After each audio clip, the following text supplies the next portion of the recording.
what I intend to do is to give God praise through this message that He's given me and intertwine it with my story. And hopefully you can hear what He's saying through this message. Psalm 91, verse 15. And I'm going to read the New King James Version, also have the NIV. If you know me, I read any version.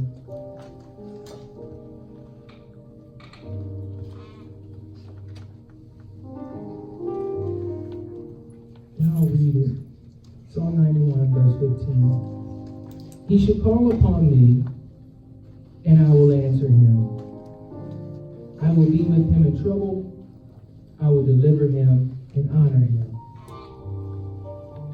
He shall call upon me, and I will answer him. I will be with him in trouble. I will deliver him and honor him. Bless the hearers and doers of the word. May it increase your life bountifully. And Father, as we come before you today, we pray that you have been pleased thus far with our offering of prayer, praise, and worship. As we go in to break bread with this your word that you have given to us to hear and receive, we pray, God, that you are illuminated in and throughout this message, that no flesh is entertained or glorified but you only. God, we need to hear from you. Let this word be the word we needed to hear to get to the next level, to the next step, to cross over, to jump, to leap, to do whatever we need to do, to lift us up, to pick us up, to dust us off, to set us on fire for you. God, I don't want to be the one talking. I want you to do the talking. I'll just be that willing vessel that will do what just thus said the Lord. And God, we'll praise your name. We ask these things in your Son, Jesus' name. And God, amen. He'll call upon me and I'll answer him. I'll be with him in trouble. I'll deliver him and honor him. Now, there's been a strong case, and after reading and doing some research, I kind of concur with many theologians and Jewish scholars that though this particular psalm is entitled Unknown in terms of the author, that it could possibly be Moses because of the style of writings and expressions that are used that are very similar to Moses' writings in Deuteronomy and Leviticus and even in Psalm 90. His peculiar language that he uses points towards him as the composer of this poem, if you will. But what I love about this psalm, and I've been knowing it my whole life, recited.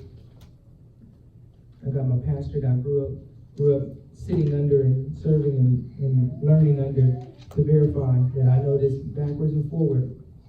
But what was so powerful about this is that the author is confessing the very confidence in who God is and what he can do for you. A psalm of protection. It is apparent that the author is actually referring to God's children when he's speaking as the audience and the people who he's speaking to, because I don't know about you, but you can't get this type of blessings and benefits and not serve God. I encourage you, if you don't know it already, read Psalm 91. The types of things, the types of links he would go through to protect you, to guide you, to secure you, to make you feel safe and at home. That's the kind of thing that comes from the Father. But you must receive him as Father. Not to say that we're putting shade on anybody who don't love him. But there's got to be a benefit to loving the Lord. And he assures you that. This writer knows it from experience. He's not just writing this because it sounds good. He had a personal experience to verify. And then I like in the closing of this, and even the scripture that I just read, verse 14 through 16, God is talking. And God is affirming and assuring that everything that this writer has said is true. But notice something. This entire psalm does not say that one can escape trouble, challenges, and difficulties. It does, however, say that one can be assured that they will be rescued, delivered, and protected no matter what happens. Yes. That's important for believers to know, because when you accept Christ in your life, it doesn't mean all bad things go away. Yeah. Jesus himself said while he was living on the earth, if you love me, the world's going to hate you. Yeah. Amen. If you saw what they did to me, yes, you confessing me as your Lord and Savior, now they're not going to do as bad as they did with me, but you're not going to be skipped or overlooked. It always seems like that, right? The believers being picked on. You be the only one it'd be 150 staff members in your office. And this mid-level manager wants to pick on you. What about her over there? She sleeps at her desk. You wanna pick on me? But thank God for Psalm 91. Yes. Amen. You can trample over that. Yes. Just give him a minute. Didn't say you were going to escape it. He just said, I'm going to give you a way out. Amen. Didn't say the troubles weren't going to come. He just said, don't worry about it. Even Paul said it produces some things out of you. Some perseverance, some character, some hope, yes, that won't disappoint you. Thank you. So you got to go through something. I hope that's not bad news for you. I hope you still receive it. But just know that you don't have to stay in that trouble long. Let's look at this verse 15. Starting in the first part of the sentence, it says, he should call upon me and I'll answer him. I looked at that, and I'm a student. I'm not going to expound as much as I would like to, because I want to share my story. But I like to dig deep. And I looked at that, and he said, he should call upon me and I'll answer him. And I said, now I don't know about you, but when God answers, he doesn't necessarily manifest what you're asking him for right away. Amen. Look at Jairus, or Jairus, however you want to pronounce his name. Jesus leaving the Sea of Galilee to go see about something and making his way. And Jairus, it says, he's I don't know if you want to call him pastor of church or superintendent or what, but he's in charge of the synagogue, the local synagogue. He goes up to him, and it's strange him being the one to go to Jesus when he's like a Pharisee who don't even really see him as a savior, but says, you, yeah, miracle man, yeah, I want to talk to you for a second. Yeah. My daughter is on her sick bed, yeah, and she's not going to make it. And Jesus answers him by following him in the direction of where he lives to go see about this girl. He didn't heal her right away. Sometimes we think because God answered us, that means he's going to heal. He's not a genie. But he heard you. So he says, yeah, you called on me, and I heard you, and I answered, I responded. You say, Mom and Dad, I want this, I want that. All right, I got it. I got it, son. I got it, daughter. They didn't give it to me yet. You're going to get it, what you asked for. But just celebrate the fact that he responded. Yes.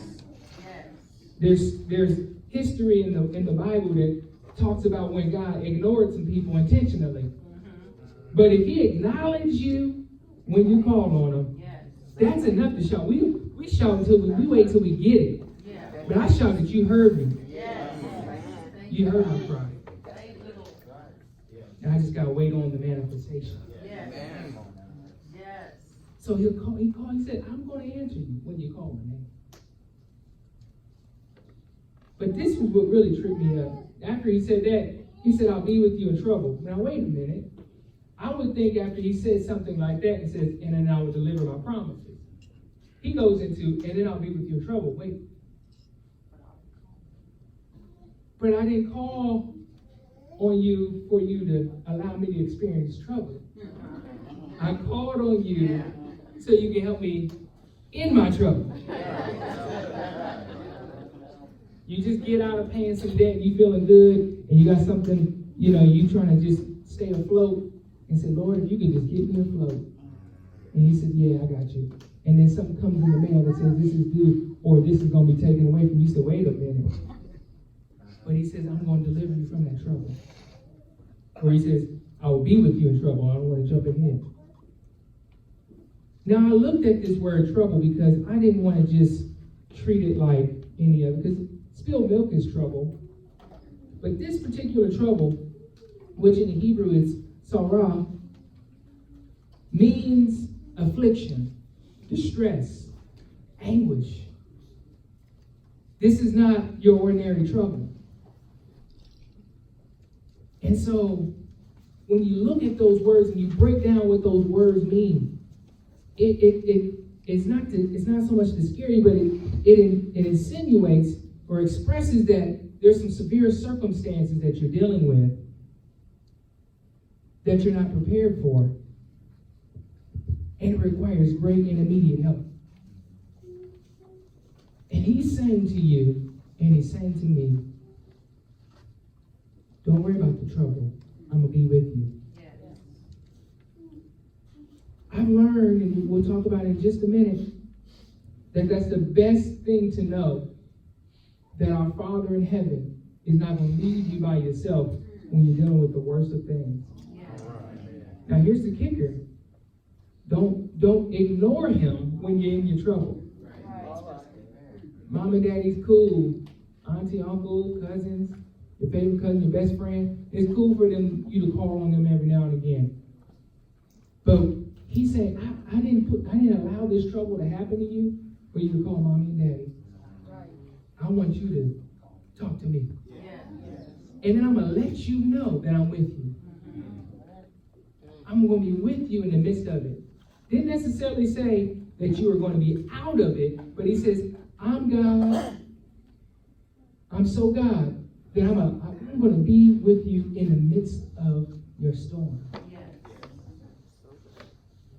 And I said, wow. And I'm just giving a quick little layout of this breakdown, and I'm going to get to my story, and I'll explain it all. Then he says, I'll deliver you. The word deliver is used in this particular text, not just in the sense of rescue you, but to equip and strengthen. I looked at that and I said, wow. Because sometimes we think deliver, oh yeah, I'm on the other side of it. But he said, no. I want to equip you and I want to strengthen you so that you don't go back to that same trouble. Lord, help me. And I'm just going to use finances as the easy thing to trigger. You keep going and you keep troubling yourself in debt and keep having problems. And you said, Lord, I need to be delivered from this debt. So you run into somebody in the grocery store who knows how to help you get out of debt and be a better steward. That's your deliverance. It ain't money in the bank, but he or she is going to show you, equip you, that you don't fall in, because you get a winning sum of money that's coming your way. You're going to burn that thing faster than it was handed to you. Because you don't know what to do with it. So that's not God delivering you. He broke it down. He said, no. My deliverance equips and strengthens you. I'm not going down that road.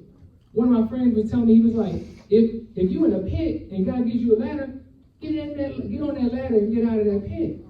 And hold on to that ladder because you don't know if you may need it again. God is not humanistic in his thinking. He's not going to just get you out of this situation and then you go back into the same thing and get you out of it again. That gets old. He said, no, I want to help you stay out of it. Yes. So I'm going to equip, I'm going to strengthen, I'm going to help you as I deliver you. And then he says, I'm going to honor you. Now, he's not saying he's bowing down to you or raising you up and lifting you above himself, but he's going to raise you above your circumstances. Yes. Elevate you. like that because he's saying, you shouldn't, if you're going through the same problem over and over again, you need to have a self-evaluation and say, where am I in the way? And where should he fall into play? And me back out and learn from our Father on what to do to get out of that situation. There's no sense in him going over the same thing over and over again. Right. If he's trying to get you out of it. Because he said, I'm going to raise you above it. You're not going to deal with that anymore. You're not going to go through that way anymore. You're not going to not deal with troubles anymore. But this, I'm going to stir your faith up. I'm going to strengthen you. You're going to have a testimony that's going to remind you that God will never fail you. I'm going to honor you. I'm going to take you higher. So he says, you're going to call on me and I'm going to answer you. I'm going to be with you in the midst of your trouble. I'm going to deliver you. And then I'm going to honor you. Last January of 2018, I called on the Lord. And normally every year, at least since we've been married, I will ask God, what is the theme or the agenda for this year? Go to him in prayer. And then he'll give me something, I'll share with her, and then that'll be that thing for that year. And you know how you get tired of something, and you just said, enough's enough? So I just asked God, I said, you know what? And it wasn't nothing tangible. I was asking God for some things, some healing, some deliverance, not just for me and for us, and some things that happened for our household, but for my family, extended relatives, friends, people I knew and loved. And I said, Lord, I want to see this change. I want to see this transformation in that person. And I'm just having this good conversation with my Father. He said, I hear you. Okay. Then he tells us at the top of the year, last year, he says, and I share it with my wife, he says, I'm going to make you leap in faith. And then I'm going to stretch her faith. This is what he told me. I told her that, and I said, you know, we immediately let's get our shouting shoes on, because that sounds like miracles. That sounds like blessing. That sounds like, you know, he's just optimistic about it. I don't know what he's saying, entirely. He didn't break it down. He just said that part. And then he gave us the thing for the church, and we were talking about mind-blowing miracles. That's all we talked about all 2018. Mind-blowing miracles. But in order for your mind to be blown, it's got to feel like it's impossible. Yeah. So it's okay. So we go through that, excited, still wanting to know what he means by leaping in faith and stretching. But I'm anticipating something great to happen. So April 2018, I'm walking my dog, Cooper. And God speaks to me while I'm walking. It was almost like he was standing right next to me. And says, I'm allowing this to happen to you. But I'm going to deliver you from it. And it won't be the end of your life. It won't be the cause of your demise. It's okay. It didn't make sense, but I know God's voice. I said, okay. I said, Lord, I asked his permission to share with my wife because I wanted to make sure. He says, yeah. So I tell her, and she says, no, you fine. There's nothing wrong with you. Good. I said, no, hold on now. This is God speaking. I get it if it was just something distracting trying to torment me, but this is the Lord speaking. He said, but it just don't make sense. I said, I know. Well, we had a doctor's checkup coming in the summer, May, June, and we went there. And they said, hey, everything looks good, but this one thing. He said, what is that? Anemia. I thought that was a women's problem. I'm ignorant about it. I admit it. I said, what? They said, no, but this is severe enough that we need to do some tests. I said, okay, we'll run tests.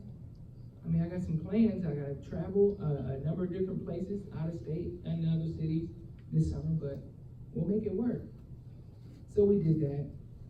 That was around June. And we're traveling. I'm traveling.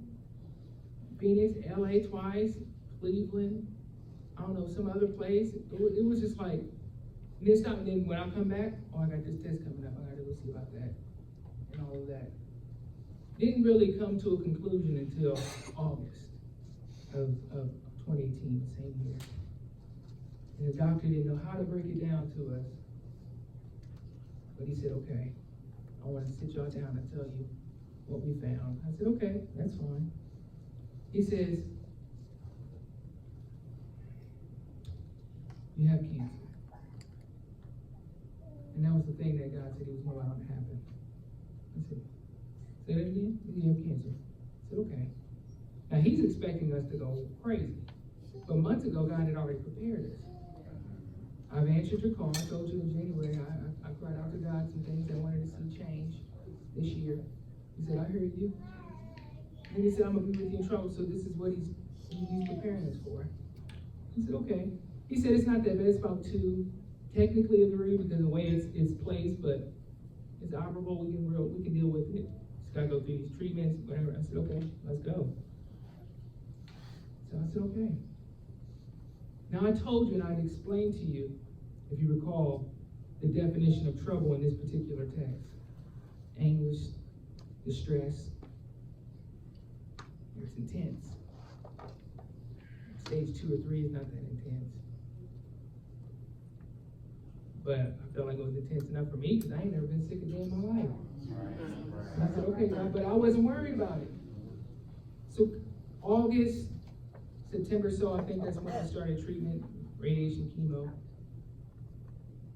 They had a surefire plan. They had the best doctors recommended, and I had no doubt in my mind that they were going to do their job.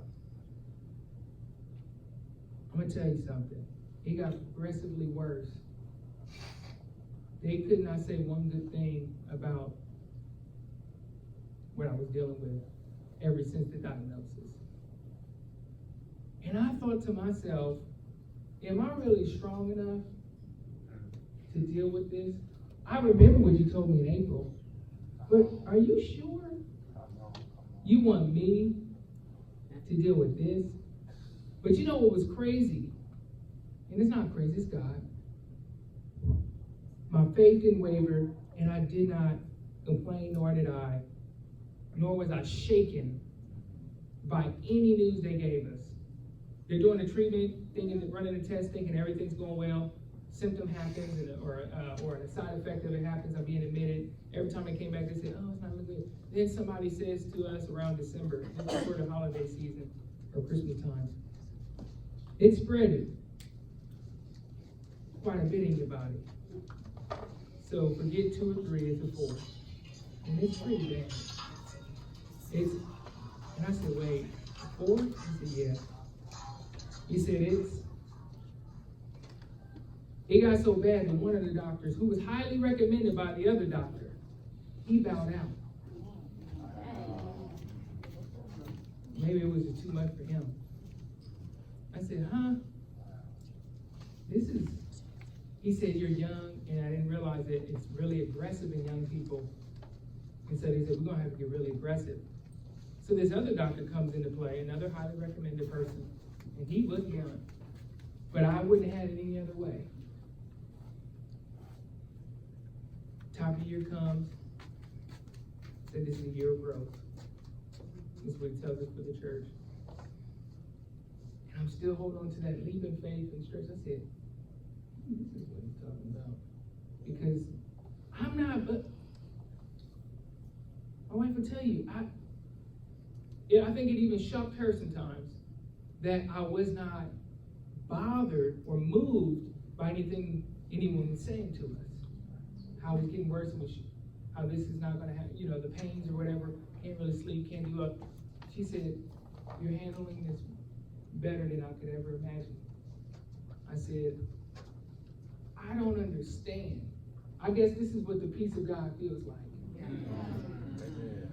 I don't understand why I have not tripped, flipped, cursed, denied him, rejected him, and just went preaching some good sermons too. Man. You church at one point didn't even know what I was dealing with. Man, that was a good sermon. I said, if only they knew. We won't tell them. We told them, but it was just like, God, what? And so I said, going back to Psalm, because he had me heavy in Psalm 91. I said, God, are you still with us? Now, this wasn't just affecting my health. It started to matriculate into our finances, into our so many other things. I said, God, are you with us? So, God showed us by way of people blessing us, family members, friends. Sometimes you didn't even know what I was dealing with, but you were blessing us. Church brothers and sisters giving to us. My school that I taught at and the church that owned it giving to us. It was coming from every direction. And I said, we're not missing a meal or a bill. Amen. And I got a McDonald's salary. I said, God, you are with us. Not just on that part, but then anything else that was going on, anything else that could go wrong, he was showing, I'm with you. He didn't heal me from it, but he was saying that he's with me in trouble. Yeah. I said, okay, top of the year, January it is. Might have had another round of an aggressive chemo. If it was down at 10 for the maximum, they was giving me 12. And this doctor that was administering this or suggesting this next step, he says, I want to be honest with you. He said, this blankety blank ain't going to really do anything for you, but it's the best we got. All you need right now is your faith. Wow. I said, that's what I got, and that's what we're going to operate on. He says, get free out of your vocabulary. That's what he said. He started giving us expectancy time length of how long I would live. And started talking about this being so bad that he said, we're only trying to extend your life. Yeah. But there's a 50% chance that we'll be successful in doing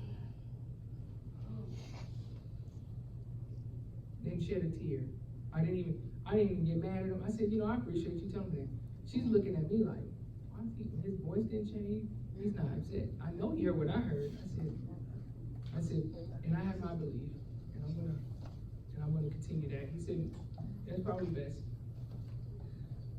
He said, I'm a Christian man myself. And so that's probably your best. I said, okay. Walk away.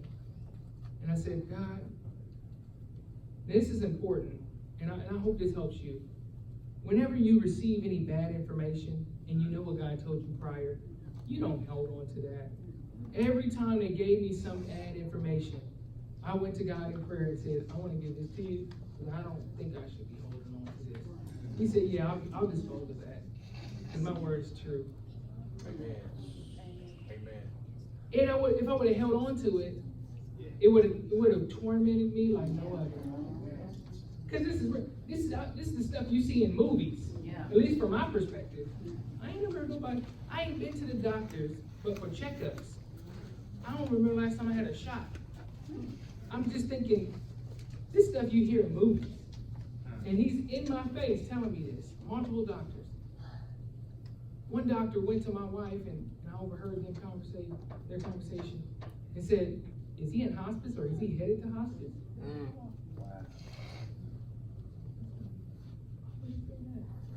I was almost oblivious that this was going on, or at least I thought that I was, but I wasn't. I knew what was going on. But it was just like my response I wasn't moved by it, but I'm like, hospice, that's extreme. He said, well, I've read your report. I said, okay. So here I am, being plugged to this medicine that's extreme, and they're saying that it's not going to do anything. This is the top of this year. And I said, Lord, I think end of January, I said, Lord, I know you're with us. You're showing us that you're with us. I know you're able, and I'm not doubting it. If it be your will, can we receive some good information along with what we've been receiving? And he did. But for every good news we got like 3 bad news. But we were praising God for the good news regardless. Well, they did say this. I know this other stuff is horrible, but they did say this. And you were talking about being content. You want to talk about small victories. I said, you're really teaching us something, Lord. But what was so amazing was that he really was making me leap in faith. And I saw how he was stretching my wife's faith. Because normally, I know her long enough to know that she should have acted a fool at least 29 times. At least. And she didn't, because he was stretching her. Am I still the same God? Are you still going to sing your heart out for me? Are you still going to sing and preach and teach your heart out for me? Are you still going to proclaim my name even with this? And it was stretching her. And it was beautiful to see, because it was just like, oh, she's not acting out. Okay. She seemed like me, like we're not fazed by this, even though we should be. But it was awesome to see how God was doing this, developing us in the midst of this. So come around February, first news we heard since the diagnosis that was good or decent, showing some signs of improvement with the treatment. Of course, they said, oh, but this is happening, we want to give you this medicine because we know there's a side effect that's occurred, so you need to do this. Okay. How long am I going to be on this medicine? Because the devil's a lie. I don't want to be taking multiple medicines. That's never been. She'll tell you, I'll let the headache die on its own before I take an Advil or Tylenol. She's like, just take it. I'm like, no, I'm just pray and go to bed.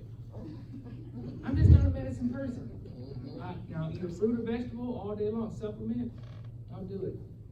But I said, I'm going to be obedient and do what you're telling me to do. And it just kept going and growing. So it came to the spring time frame, January, summer time frame, when we were to assess the major assessment after the next round was complete. They said, the same doctor who said, we don't know how long you're going to live, he says to us, now there's this treatment, special treatment. It's like it is surgery, but you have to qualify for it. Meaning your vitals, all these things have to check out. It's expensive, but it's very critical. And I know it can work if it works, but you have to qualify. You don't look like you're going to qualify right now, but we're going to evaluate it. So I barely qualified for it. This is the part where he says, I'm going to deliver you. And I said, okay, that's the best news we heard. We barely qualified. So let's go, we're going to go ahead and do it. Now don't bank on it doing what it's supposed to do, but let's see. Do it. Great responses. Great improvements. Great, you did it, completed. Got a couple more procedures to go and test, and then we're gonna see how well your body is responding.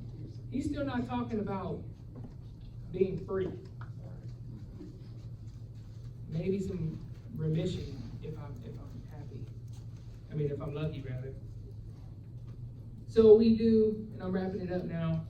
We come to this place where we done gave it all to God, even in this real time.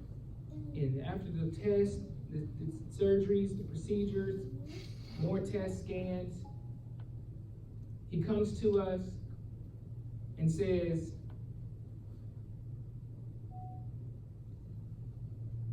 you are not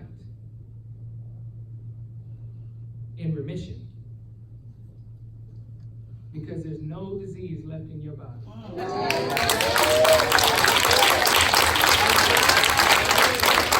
You can't get free.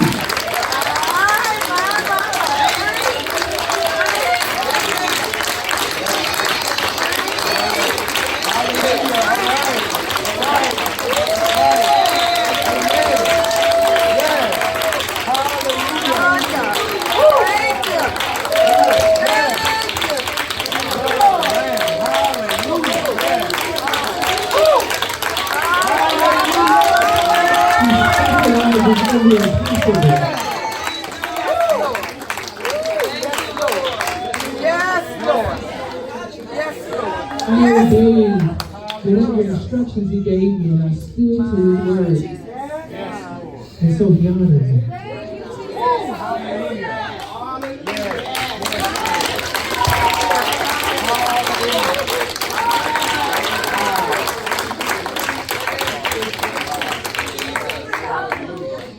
But you make sure the same doctor that said there's no hope talk to us both and say, there's no more disease.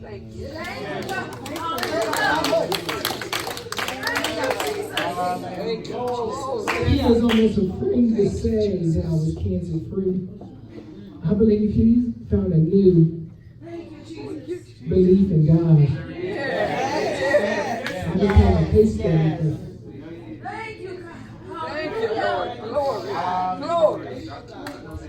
I realized that he deserved to be free.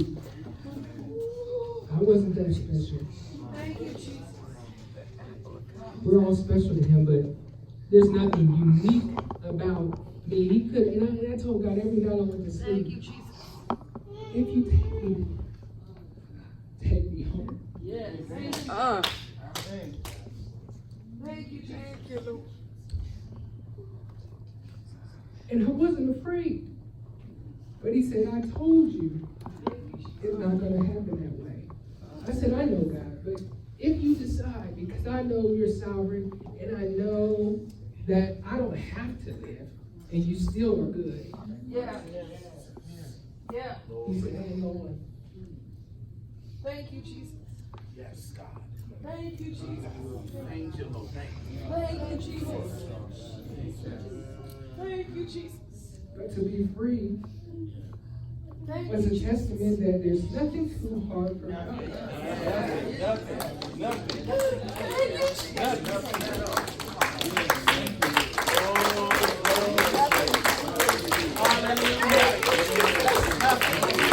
We were afraid to share every detail with one particular family member or friend because it was enough. Thank you, Jesus. One nurse said to us, she's been with us the whole journey, and a counselor, they had you to see counselors. They said the information you're receiving, if I look at your records, is enough to make you want to kill yourself. It was that bad. I'm not even trying to paint it to make it seem like I was just, no, it was horrible. Oh, thank you, Jesus. Yes. And they said to see you making people laugh and smile every time where they're requesting you to be their patient. I'm not even lying. It's astonishing. Yes. Thank you, God. My peers, people thank you, Lord, who were going through it around the same time, looked like what they were going through, but he didn't let me look like what I was going through. I may have lost over 100 pounds, but it don't look like it was because of sickness. And I said, God, that's how I know you're also with me. Because you didn't let me look like, I saw people who were dealing with it, not just older people, some people were middle-aged and younger, and they looked like what they were going through.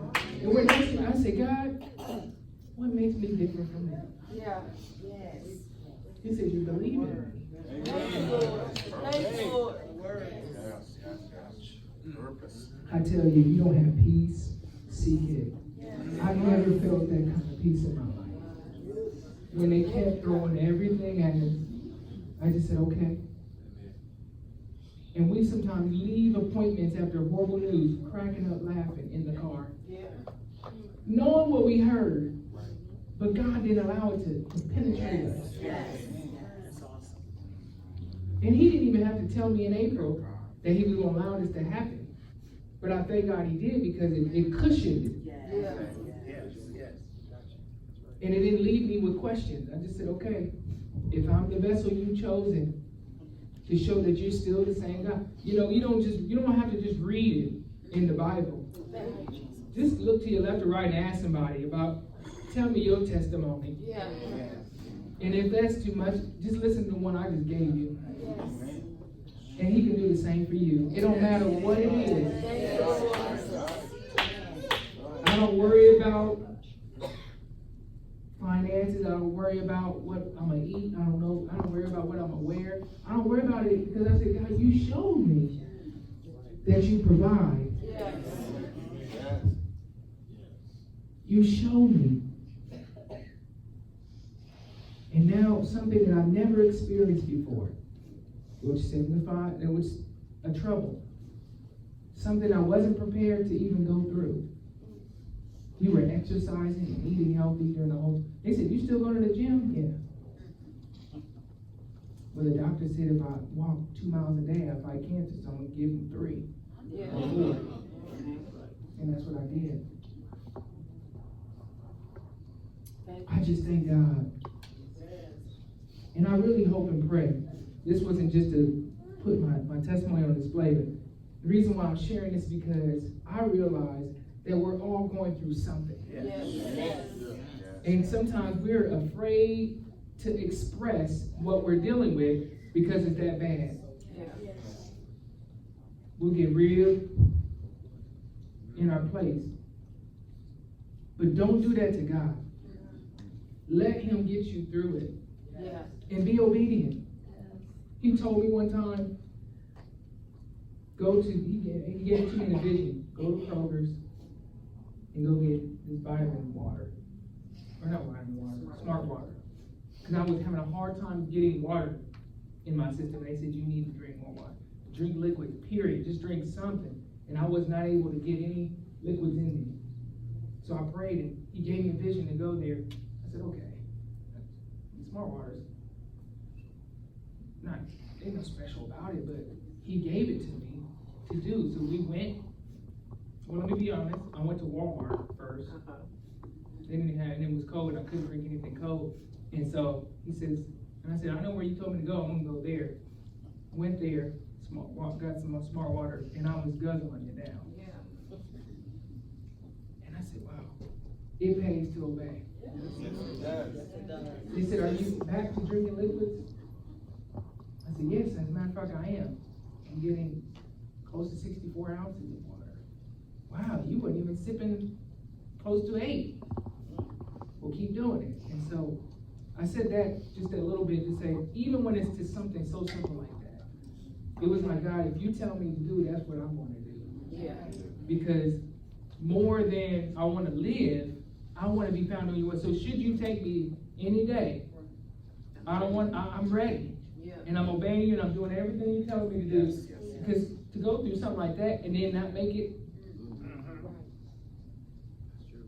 that's not in mine. That's not in mine.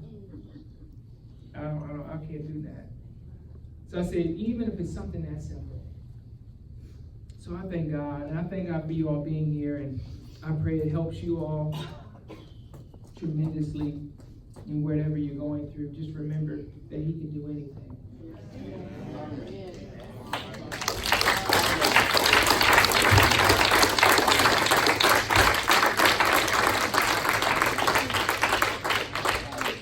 You may be seated.